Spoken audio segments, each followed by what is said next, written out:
Doctor Y A health knowledge চ্যানেলে আপনাদের সকলকে স্বাগত। এটি একটি স্বাস্থ্য বিষয়ক চ্যানেল।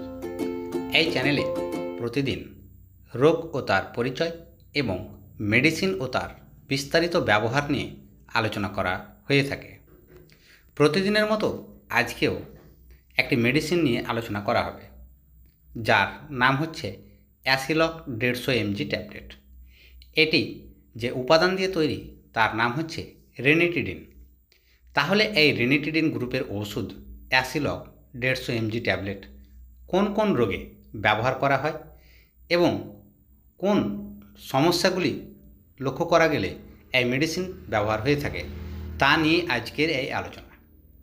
তাহলে প্রথম যে রোগটি নিয়ে আলোচনা করা হবে তার নাম হচ্ছে অজীর্ণ, যাকে আমরা বদহজম হিসাবে জেনে থাকি।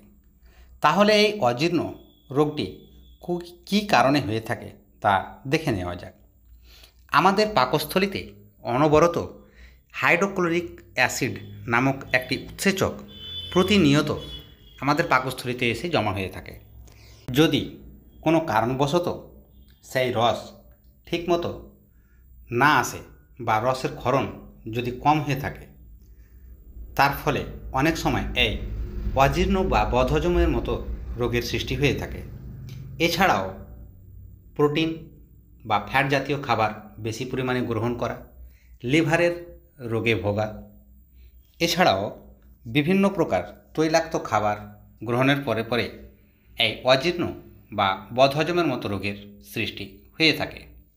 তাহলে এই অজীর্ণ বা বদহজম হতে গেলে যেসব সমস্যাগুলি লক্ষ্য করা যায় তা হচ্ছে খাবার গ্রহণের পরে পরে পেটে ব্যথা যন্ত্রণার সৃষ্টি হওয়া এবং খাবার গ্রহণের কিছুক্ষণ পরেই পায়খানায় যাওয়া এবং টক টক ঢেকুর ওঠা, বুক জ্বালা করা, পেটে ডাক বা অনবরত পেটে ভুটভাটের মতো আওয়াজ হওয়া, ক্ষুধা মান্দা প্রভৃতি এই রোগে সমস্যাগুলি লক্ষ্য করা হয়ে থাকে।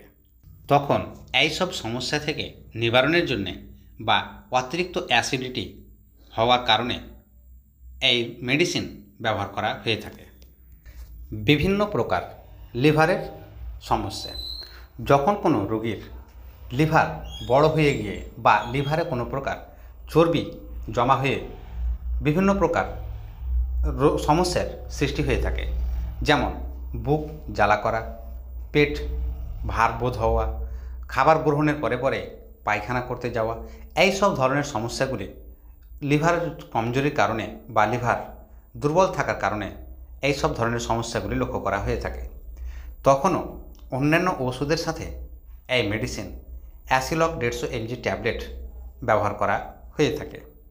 পরবর্তী রোগটি হচ্ছে কোষ্ঠকাঠিন্য রোগে। অনেক সময় সঠিক সময়ে মলত্যাগ না করার ফলে বা মলত্যাগ না হওয়ার কারণে পেটে বায়ু সঞ্চয় হয়ে পেটে ব্যথা যন্ত্রণার সৃষ্টি হয় এবং টক টক ঢেকুর ওঠা, তার সাথে গলা বুক জ্বালা করা প্রভৃতি এই সব ধরনের সমস্যাগুলি লক্ষ্য করা হয়ে থাকে। তখনও এই সব সমস্যা থেকে নিবারণের জন্যে এই অ্যাসিলক 150 mg ট্যাবলেট একটি করে দিনে 2 থেকে 3 বার খাবার গ্রহণের পরে ব্যবহার করা হয়ে থাকে। এবার পরবর্তী রোগটি হচ্ছে পাকস্থলীর ঘা, যাকে আমরা গ্যাস্ট্রিক আলসার হিসাবে জেনে থাকি। তাহলে এই পাকস্থলীর ঘা হলে কি কি সমস্যার সৃষ্টি হয়ে থাকে তা দেখে নেওয়া যাক। দীর্ঘদিন ধরে যদি আমাশয়, কোষ্ঠকাঠিন্য বা লিভারের মতো সমস্যায় দীর্ঘদিন ধরে অসুস্থ থাকার কারণেও অনেক সময় এই পাকস্থলীর মতো ক্ষত বা ঘায়ের বা গ্যাস্ট্রিক আলসারের মতো সমস্যার সৃষ্টি হয়ে থাকে।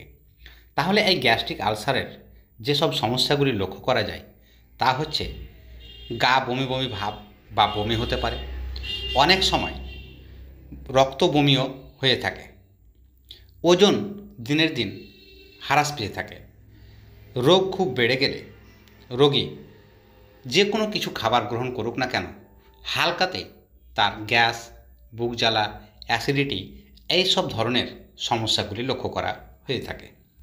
এছাড়াও কোষ্ঠকাঠিন্য বা ঘন ঘন পাতলা পায়খানা রোগে ভুগে থাকা, তার সাথে অনেক সময় কি হয়, মলের সাথে হালকা রক্ত আসতে পারে বা রক্ত থেকে থাকে।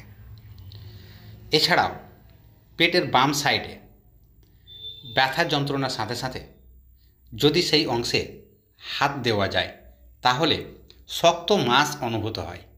তা থেকে অনুমান করা হয়ে থাকে যে সেই রোগীর পাকস্থলীতে ঘা হয়েছে, যাকে আমরা গ্যাস্ট্রিক আলসার রূপে জেনে থাকি। তখনও এইসব গ্যাস্ট্রিক আলসারের সমস্যা থেকে নিবারণের জন্যে এই ওষুধ অর্থাৎ অ্যাসিলপ 150 mg ট্যাবলেট, যা রেনিটিডিন উপাদান দ্বারা তৈরি করা হয়ে থাকে, তা ব্যবহারে নিয়ে আসা হয়ে থাকে। ভিডিওটি ভালো লাগলে অবশ্যই চ্যানেলটিকে সাবস্ক্রাইব করে পাশে থাকা বেল আইকনটিকে প্রেস করে নিতে ভুলবেন না। দেখা হবে আবার অন্য কোনো নতুন একটি ভিডিওতে। ধন্যবাদ।